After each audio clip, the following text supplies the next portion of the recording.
vez le han encomendado una tarea que o no quiere hacer o siente que no puede hacer? Cuando yo era niño, mi mamá me mandaba a hacer algunas cosas en la casa y en una oportunidad teníamos uno de aquellos muebles hechos de lazo, que son como aquellos amueblados de sala hechos de lazos, ustedes se recordarán. Y el problema con esos muebles es que con el tiempo el lazo se va gastando y se revienta, ¿no? Entonces mi mamá me ponía con lazo nuevo a repararlo, ¿no? Y a volver a darle la formita y toda la mallita que se hacía. Y yo le decía, mamá, no puedo, le decía yo. Y la respuesta de mi mamá era, querer es poder. Así que no había manera de deshacerme de la tarea de remendar aquel asiento. A veces hay tareas que pensamos que no podemos hacer. Seguramente algún estudiante en alguna oportunidad ha visto un examen, ¿verdad? O un ejercicio para hacer, particularmente cuando son ejercicios de matemáticas o de física, ¿verdad? De aquellas cosas que parecen como que si fueran de otro mundo. Y uno dice, ¿y esto? ¿Esto qué es, no? Esto creo que no puedo hacerlo. Hay ciertas actividades en nuestra vida que retan nuestra voluntad, retan nuestro intelecto, retan todo lo que nosotros somos y tenemos, y piden de nosotros que pongamos el todo de lo que somos y tenemos. Ya sea cuestiones de estudio, de trabajo, de la tarea del hogar. Por ejemplo, a quienes pues hoy toda madre en algún momento es madre por primera vez, ¿verdad? Y todo padre en algún momento es padre por primera vez. Al encontrarse frente a aquella pequeña criatura que no saben cómo cuidarla, cómo controlarla, cómo manejarla y qué hacer con ella, hay un sentir de impotencia y de una tarea que es demasiado grande quizá para lo que se está pidiendo.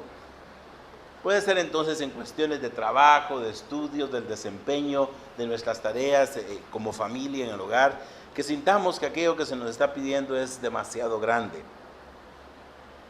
Y la vida cristiana para algunos puede parecerles demasiado grande, demasiado exigente, demasiado retadora. Seguramente ustedes han platicado con alguna persona a la cual uno la está animando a que busque de Dios, que busque a Dios, que aprenda de Dios, que haga algo en su vida para acercarse a Dios. Y aquella persona le dice, mire, yo no creo que pueda con eso, es muchas exigencias, demasiado para mí, ¿no? No creo que llegue yo a la talla de lo que se pide para ser un buen cristiano, ¿no? Porque nosotros tenemos ciertas concepciones de lo que es ser buen cristiano. Yo no sé por qué hemos llegado a ponerle ese apelativo de buen cristiano, ¿no? Porque se es cristiano y se es buen cristiano, por decir así, o se es cristiano simplemente no por lo que nosotros somos y podemos, sino por lo que Dios ha hecho por nosotros. Pero pensamos que para ser buen cristiano, y le agregamos este modificador, para indicar que hay ciertos requerimientos o ciertos tipos de conducta que encajan o no con lo que nosotros entendemos ser un buen cristiano. Entonces la gente le dice, mire, yo no puedo ser un buen cristiano, yo no puedo. No puedo hacer todo lo que le piden a uno en la iglesia, posiblemente van a decirle las personas. Y la vida cristiana para algunos puede ser que sea demasiado exigente y vaya mucho más allá de lo que nosotros quisiéramos o pudiéramos dar. La vida cristiana es un llamado, es un encuentro, como vimos la semana pasada, es un encuentro nuestro con Dios. En algún momento nos encontramos con Cristo en la cruz al entender lo que Cristo hizo en la cruz del Calvario por nosotros. Es un llamado porque Dios nos llama a través de la voz de su Espíritu y habla a nuestros corazones. Y Dios quiere hacer de nosotros algo nuevo. Quiere hacer con nosotros, quiere hacer de nuestra vida algo nuevo y una empresa, por decir así, de vida increíblemente motivadora y retadora. Como le dijo el Señor Jesucristo a sus discípulos, y para nosotros deberíamos verlo en cierta manera como reto, que habría de hacer de ellos pescadores de hombres, ¿no? Porque nuestra tarea es una tarea de transformar al mundo por medio de la predicación del Evangelio del Señor Jesucristo. Cuando ustedes evalúan y piensan, por ejemplo, lo que ocurre en nuestro país y ven los serios y severos problemas que tenemos, si uno se da cuenta, tenemos severos problemas en nuestro sistema de salud, tenemos severos problemas en nuestro sistema educativo, tenemos serios problemas en el sistema penitenciario, tenemos increíbles problemas de seguridad y en el funcionamiento de la seguridad pública, la policía. Tenemos increíbles problemas en la administración pública. Y uno quisiera cambiar eso, ¿no? Uno quisiera poder hacer algo y tomar la tarea de cambiarlo, pero se da cuenta de que no es una tarea fácil. Ahora, si bien es cierto, nuestra tarea no es la modificación de las estructuras o los sistemas en que funciona el país. Hay una tarea que nosotros podemos hacer que de alguna manera tiene que ver con una transformación del mundo en que vivimos por medio de la predicación del Evangelio. Quizás no hemos visto la amplitud o la proyección que tiene el ser cristiano y el ser iglesia en el mundo en que vivimos, pero deberíamos cambiar y transformar esa vida que está a nuestro alrededor. Es decir, uno se pregunta, ¿qué impacto hace la iglesia en el mundo en que vivimos? A veces parece que la iglesia solo estuviera como un adorno en el cual simplemente estuviera viviendo para sí y por sí misma, sin importarle lo que ocurre a nuestro alrededor.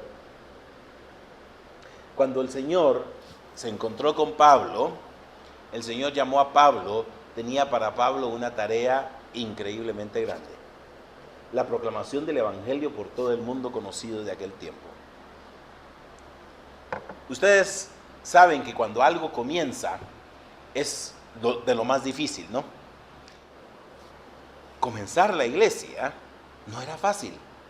Y aquellos pocos discípulos tuvieron que dedicar todo y darlo todo. Y viene el Señor y llama y escoge a alguien que iba a ir mucho más allá de aquel pequeño espacio limitado y reducido geográficamente de Palestina, a extender el Evangelio al mundo conocido del Imperio Romano en aquel momento. Todo lo que se extendía por el cercano Oriente y la Europa que nosotros conocemos, hasta las fronteras de Occidente en España, por decir así, del mundo, en la visión del mundo que tenía en aquel momento. Es una tarea demasiado grande, ¿no? Pueden imaginarse, pensando en una empresa, que alguien quiere comenzar aquí, está comenzando, pero ya comienza en extenderse, ¿no? Como dicen hoy día, en franquiciar su negocio, ¿verdad? Ir por todos lados. No es fácil. Y la tarea que el Señor le propone a Pablo era una tarea extremadamente elevada. Pero Pablo tomó el reto. Pablo aceptó el reto y se lanzó.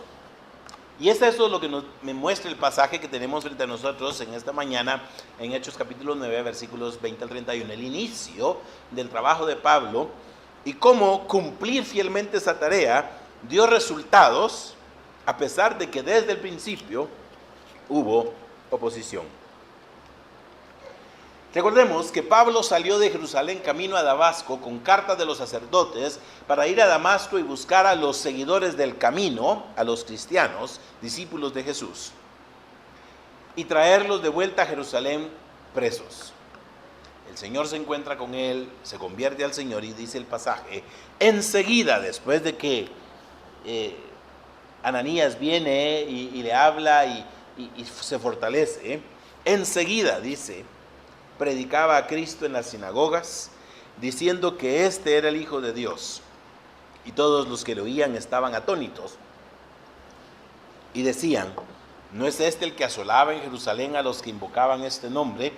Y a eso vino acá para llevarlos presos ante los principales sacerdotes. Pero Saulo mucho más se esforzaba y confundía a los judíos que moraban en Jerusalén, demostrando que Jesús era el Cristo. Demostrando que Jesús era el Cristo. El apóstol Pablo tiene el ímpetu que muchos de nosotros carecemos en algunas oportunidades. Y cuando el Señor se encuentra con él, no espera ni un día, ni una semana, ni un mes. Enseguida, de inmediato, el apóstol Pablo comienza a predicar. Y dice que predicaba en las sinagogas. Las sinagogas eran los lugares de reunión de los judíos.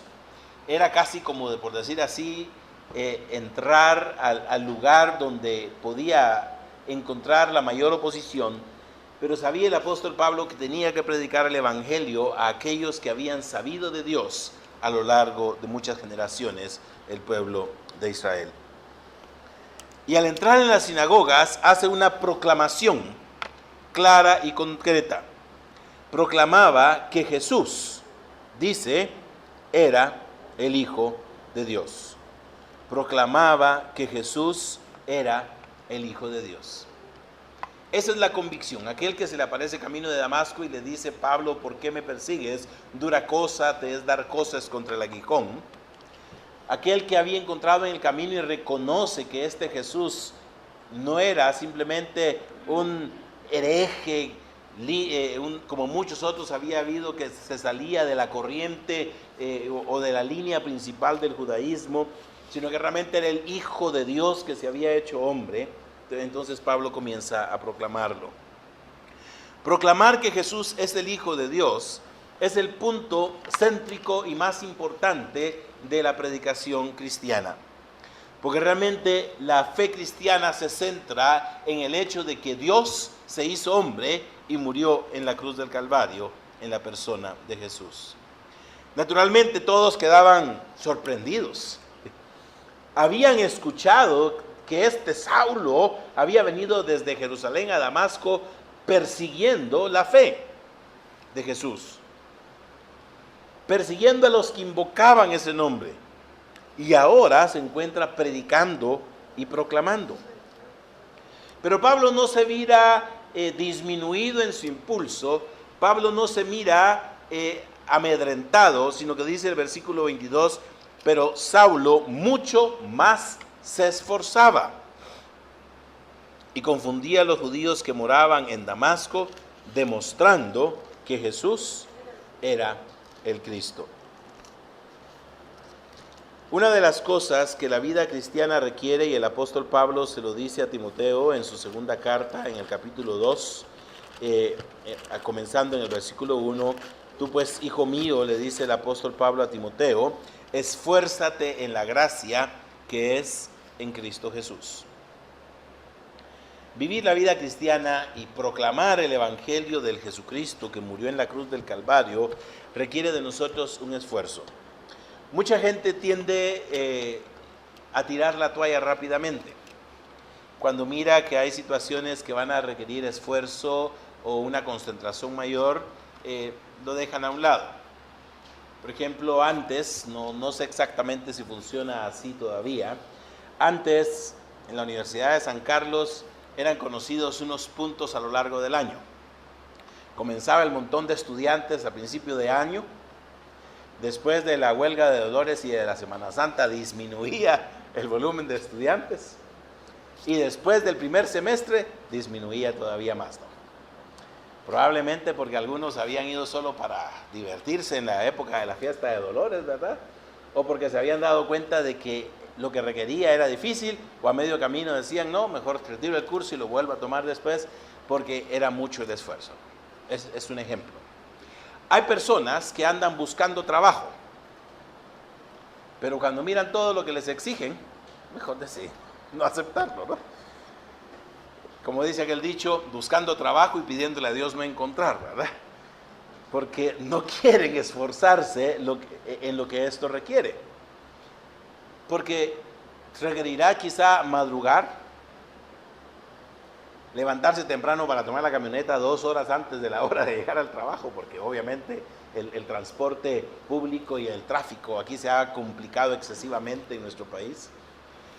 Tendrá que pasar todo el tiempo sin descansar, 8 o 9 horas en el día, Y toda la exigencia del trabajo en el desarrollo mismo, o a veces requisitos para poder hacerlo. Por ejemplo, en muchos lugares les piden antecedentes penales, antecedentes policíacos, y cuando se ponen a pensar en todo el trámite que hay que hacer, dicen, mejor no hago eso, ¿verdad? El esfuerzo. Y nos aminoramos en el trabajo. Pero Pablo dice que en medio de esta confusión y esta oposición que había, se esforzaba mucho más. El verbo esforzarse es un verbo, traducido esforzarse aquí, es un verbo que podríamos nosotros expresar con un verbo que hoy utilizan algunas personas, algo así como empoderarse. Ustedes tal vez han escuchado en el mundo de la educación, por ejemplo, el empoderamiento de las personas. Es un término que a mí no mucho me gusta porque no es un uso muy castellano, por decirlo así, pero se utiliza mucho. El término podría referirse a capacitarse, a facultarse, a adquirir todas las herramientas necesarias que van a permitir que uno desarrolle su tarea de la mejor manera. Por ejemplo, eso significaría que si uno necesita preparación para poder entender mejor lo que está haciendo, va a estudiar. Si necesita el entrenamiento práctico y mecánico para hacerlo, va a ir y va a obtener los cursillos que van a ayudarlo a uno a poder desarrollarse mejor. Por ejemplo, si uno piensa en áreas como la agricultura, la ingeniería, poder tener el entrenamiento y la capacitación necesaria, una capacitación. Muchas compañías y muchas empresas precisamente trabajan en esa capacitación continua de su personal.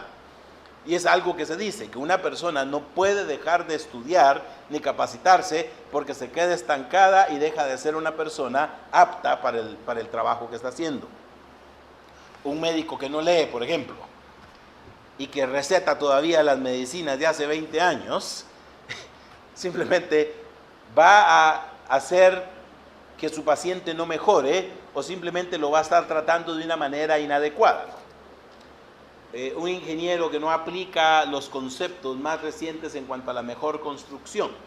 Un maestro que no aplica la metodología recientemente desarrollada para que el alumno sea más participativo y pueda aprender de una manera mucho más integral y completa. Un pastor que predica la Biblia como se predicaba hace 50 años, ¿verdad? En vez de ir y descubrir los nuevos acercamientos al estudio de la Biblia, nuevas maneras de comprender el texto bíblico, va a hacer que la iglesia se mantenga 100 años atrás en su vida y en su práctica espiritual. Pablo, cuando dice que se esforzaba más, significa que estaba tratando de encontrar todos los medios posibles para poder explicar el Evangelio. Esto podría haber significado pasar noches enteras estudiando el texto de la Biblia. Dice el versículo 22 al final, pero Saulo mucho más se esforzaba y confundía a los judíos que moraban en Damasco, demostrando que Jesús era el Cristo. Significa que Pablo seguramente había estado esas noches y esos días estudiando y leyendo las Escrituras y viendo cómo a la luz de las Escrituras podía comprobar y demostrar con el texto y la base bíblica necesaria a aquellos que eran bastante suspicaces la verdad de la predicación que él estaba haciendo. Eso es esfuerzo, eso es trabajo. Seguramente a ustedes en alguna oportunidad les ha tocado dar alguna plática, ¿no? Alguna conferencia, dicen los niños en el colegio, ¿verdad? Hoy me toca presentar una conferencia. ¿Cuántas horas dedican ustedes a presentar 15 minutos de una presentación ante una audiencia? Esos 15 minutos que va a estar uno parado frente a esa audiencia, posiblemente le van a implicar a uno 15, 30 horas de trabajo, de esfuerzo, de investigación, de preparación. Obviamente, cuando uno ya tiene el hábito y la costumbre y cuando ha adquirido muchas herramientas, quizá eso va a ser mucho más rápido. Pero puede implicarle a uno 15 minutos, 15 horas de trabajo, esfuerzo, investigación. La vida cristiana requiere de nosotros esfuerzo. Bien, hermanos, hay algunos de ustedes que quizás se preguntan, ¿y qué le voy a decir a la gente cuando le hable del Evangelio? Y no leemos la Biblia, no leemos literatura cristiana que nos capacita, no nos desarrollamos espiritualmente, queremos tener fuerza espiritual y no oramos. Queremos tener fuerza espiritual y no nos alimentamos, ¿no? Eso va a requerir ese esfuerzo. Cuando entendemos el llamado que el Señor tiene para ser cristianos, vamos nosotros, si tomamos el asunto como el apóstol Pablo lo tomó, vamos a empoderarnos, si queremos utilizar ese término, ¿no? Vamos a esforzarnos y estar listos y preparados, como dice el apóstol Pedro, para presentar razón cuando se nos demande razón de la esperanza que hay en nosotros. Eso es cumplir fielmente el llamado y la tarea que Dios nos ha dado. Capacitarnos, prepararnos, tener la voluntad, tener la disposición a cumplir. Y Pablo lo hizo. Ahora, ver a una persona tan dispuesta y tan decidida, naturalmente jala y acarrea oposición y enemigos. Dice el versículo 23 que pasados muchos días los judíos resolvieron en consejo matarle. Pero sus acechanzas llegaron a conocimiento de Saulo y ellos guardaban las puertas de día y de noche para matarle. Entonces los discípulos, tomándole de noche, le bajaron por el muro, descolgándole en una canasta. Yo no sé qué tenemos como seres humanos, que siempre nos gusta el camino más fácil para resolver los problemas, ¿no? ¿Se han dado cuenta? No nos gusta enfrentar las situaciones, y particularmente cuando eso implica que nosotros tengamos que reconocer y ceder algo en el proceso. Los judíos eran obstinados. Cuando el Señor le dice a Pablo, dura cosa te es dar coces contra el aguijón, reflejaba una actitud que era propia de todos los judíos y del liderazgo judío.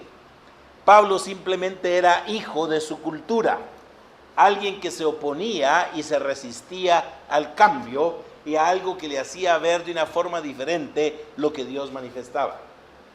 Así que los judíos eran otros que daban coces contra el aguijón, y la forma más fácil de resolver un problema era eliminando a aquel individuo. Lo más fácil era eliminarlo. Así ya se termina el problema de este que se esfuerza y trabaja para convencernos de que Cristo es el Hijo de Dios, de que Jesús es el Cristo, de que Jesús, al que mataron en la cruz y Dios resucitó, es el Mesías prometido desde el Antiguo Testamento. Y aquí ellos dicen, matémoslo. Así que vigilaban la puerta de Damasco. Las ciudades antiguas eran ciudades amuralladas que tenían una puerta que se cerraba en la noche y se abría en la mañana para el tránsito de las personas. Así que todos tenían que pasar por la puerta. Es como colonias como esta en la que está nuestra iglesia. Tiene una puerta, ¿no? Nadie sale de esta colonia si no pasa por la puerta. Y es como que si dijeran aquello, bueno, vamos a controlar, a ver a qué hora sale. Y cuando lo veamos salir, aquí mismo lo dejamos, ¿verdad? Se habían propuesto matarlo. Naturalmente, el Señor en su gracia permitió que el apóstol se enterara de este complot. Más adelante en la vida de Pablo va a haber otro complot similar de los judíos en Jerusalén. Y los hermanos lo que hacen es bajarle por un agujero del muro, por una puerta lateral o por un lugar que no se daban cuenta, y de esa forma el apóstol escapa. No es que el apóstol estuviera rehuyendo la tarea que el Señor le había dado, sino que los hermanos sabían cuál era la determinación de los judíos de eliminar al apóstol. La primera oposición que el apóstol enfrenta la tiene en aquella ciudad de Damasco. Pero el apóstol está dispuesto a cumplir trabajo y continúa. Se nos menciona en el versículo 26 de su llegada a Jerusalén. Cuando uno lee otras partes del Nuevo Testamento, particularmente la carta a los Gálatas, necesitaría uno preguntarse exactamente si esto ocurrió inmediatamente, puesto que el apóstol Pablo en Gálatas dice que pasaron 3 años antes de llegar a Jerusalén. Así que es posible, a menos que los eventos deban encajarse de otra manera o no tengamos toda la información de lo que ocurrió en esos primeros años de la vida y ministerio del apóstol Pablo, es posible que entre el versículo 25 y el versículo 26 haya un periodo prolongado de 3 años. Es posible. Pero el punto es que tras algunas situaciones, tras haber huido de Damasco, el apóstol Pablo dice que estuvo en Arabia algún tiempo, en Gálatas capítulo 1 y 2. Tras este tiempo, finalmente el apóstol llega a Jerusalén. Trataba, dice, de juntarse con los discípulos. Todos le tenían miedo, no creyendo que fuese discípulo. La siguiente oposición es de los mismos cristianos que no se arriesgaban a aceptar a aquel que había salido de Jerusalén persiguiendo a la iglesia y ahora vuelve predicando el evangelio. No creían que fuera discípulo. Ustedes saben que a veces tenemos temor de aquellos que pueden ser de contraespionaje, diríamos nosotros, o espías, y que son lo que podría ser un enemigo desde dentro. Obviamente, de alguna forma, era justificable el sentir de los discípulos. No se nos dice específicamente si fue la generalidad de toda la iglesia en Jerusalén, incluyendo los apóstoles, o solo algunos discípulos en particular. Pero hubo un individuo, aquel que se señala o puntualiza hacia finales del capítulo 4, José, a quien le pusieron por sobrenombre Bernabé, que significa hijo de consolación. Este Bernabé dice, lo tomó, lo llevó con los apóstoles y les narró, les contó cómo Saulo había visto al Señor en el camino y el Señor le había hablado y cómo en Damasco había hablado valerosamente en el nombre de Jesús. Introducido tras haber demostrado genuinamente su conversión a Jesucristo por la predicación inicial como lo hizo en Damasco, se da la acogida a Pablo y dice, estaba con ellos en Jerusalén y entraba y salía. Esta última frase, entraba y salía, es una frase que podríamos expresar algo así como se movía tranquilamente por toda la ciudad. Es decir, andaba libremente por todos lados. Esa es la idea de entraba y salía. Iba y venía de un lado a otro sin tener dificultad. Hablando de la libertad de movimiento que el apóstol tenía y en el desarrollo y manifestación de la predicación que él tenía. Pero llega un momento, dice, que hablando denodadamente en el nombre del Señor y disputando con los griegos, recordemos que los griegos son judíos de la diáspora, a aquellos a quienes él había evangelizado en Damasco y posiblemente otros a quienes en algún momento él querría ir a proclamar el evangelio fuera de Jerusalén, y disputaba con los griegos, pero estos, dice, procuraban matarle. Quizá eran de los mismos que habían tomado la decisión en Damasco de matarlo allí y que habían llegado a Jerusalén. Así que cuando supieron esto, los hermanos le llevaron hasta Cesarea y le enviaron de vuelta a Tarso, de donde Pablo era originario. Pero notemos el versículo 31. Entonces, las iglesias tenían paz por toda Judea, Galilea y Samaria, y eran edificadas, andando en el temor del Señor, y se acrecentaban, fortalecidas por el Espíritu Santo. El Señor llamó a Pablo a la tarea de proclamar el mensaje del Evangelio. Pablo estuvo dispuesto a cumplirlo. No se sintió amilanado, atemorizado, avergonzado, y a pesar de la oposición, él cumplió la tarea que tenía que hacer, hablar en el nombre del Señor. Y eso permitió que la iglesia creciera. Había oposición, había gente que quería deshacerse de él, pero la iglesia crecía. Y es importante esa observación en el versículo 31, porque nos muestra que cuando nosotros cumplimos la tarea es que la iglesia va a poder desarrollarse. Muchas veces nosotros nos preguntamos, ¿por qué la iglesia no crece? ¿Por qué la iglesia pareciera como estar adormecida? Y no me refiero únicamente a nuestra pequeña iglesia local, sino a la iglesia en general, aunque obviamente nos incluimos nosotros. ¿Por qué la iglesia no crece? ¿Por qué la iglesia se ve adormecida? ¿Por qué la iglesia parece tan inefectiva en el mundo en que vivimos? Porque no impacta en la sociedad. Miren, en Guatemala hay iglesias por todos lados, pero la sociedad cada vez está peor. En cualquier esquina mira uno una pequeña iglesia, ¿no? Pero en cualquier esquina hay crímenes, hay asaltos, hay violencia, hay extorsiones. No se ve cambiado. Y uno se pregunta, ¿qué pasa con la gente que asiste a estas iglesias? ¿Por qué no impactan el mundo en que están? En algunos momentos en particular escuchamos algunas experiencias interesantes. No sé, ni le he seguido la pista a lo que en algún tiempo salió en las noticias que ocurrió, por ejemplo, en Ciudad Peronia, ahí por Villanueva.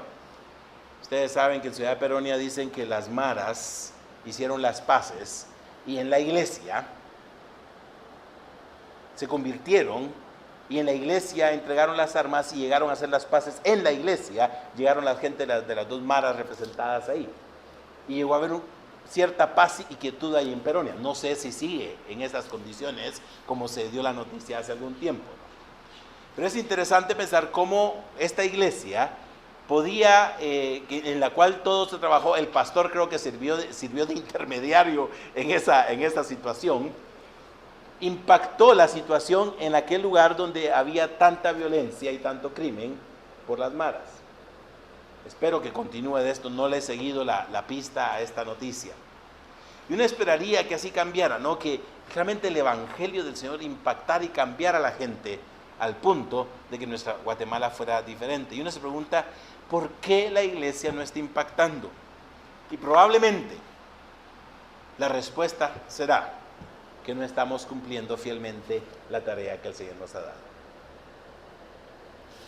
No estamos siendo como Pablo, de hacer las cosas contra viento y marea, de esforzarnos al máximo, de tratar de capacitarnos, fortalecernos espiritualmente para poder nosotros sobreponer cualquier carencia que tengamos. Si nos sentimos enfermos, pues hay que ver qué hacemos para levantarnos. No sé si alguno de ustedes padece de mucho sueño, dice, es que me quedo dormido, ¿verdad? Pues bueno, hay que trabajar, ver de qué manera se supera aquello que esté causando ese sueño, ¿no?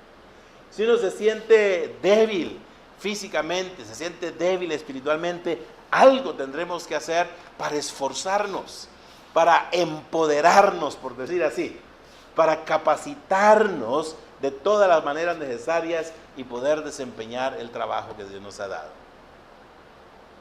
Muchas excusas podemos dar, pero si cumplimos fielmente la tarea que el Señor nos ha dado, hay resultados, aunque haya oposición. Y más bien la oposición es como un estímulo a capacitarnos mejor. Así que el reto en esta mañana para nosotros es a seguir el ejemplo de Pablo, quien a pesar de todas las oposiciones que tuvo, tomó el llamado del Señor, recibió la tarea que el Señor le encomendó en sus manos y se dedicó a cumplirla. ¿Sabe usted cuál es la tarea que el Señor ha puesto en sus manos? ¿Sabe cuál es el llamado específico que Dios ha hecho a su vida, a usted como su hijo? Si entiende qué es lo que Dios le ha llamado a hacer, primero, pues naturalmente a ser un hijo de Dios, que vive como hijo de Dios, como hija de Dios. Si entiende la tarea, no la deje ahí esperando. No la deje dormida. Tómela enseguida. Y haga todo el esfuerzo necesario para poder cumplir lo que Dios le ha puesto en sus manos. Podrá haber oposición y dificultades, pero si usted es fiel en el cumplimiento de la tarea, va a haber resultados. Y los resultados van a ser que el nombre del Señor se proclama y realmente la iglesia, como dice ahí, es edificada, anda en el temor del Señor y se acrecienta, fortalecida por el Espíritu Santo. La iglesia se va a animar. Si usted quiere que, como dicen algunos, las paredes retumben de la manifestación del poder de Dios, por usted va a comenzar todo. No depende del buen predicador que está al frente. Depende de cada uno de nosotros que quiera hacer la tarea de lo que el Señor nos encomendó.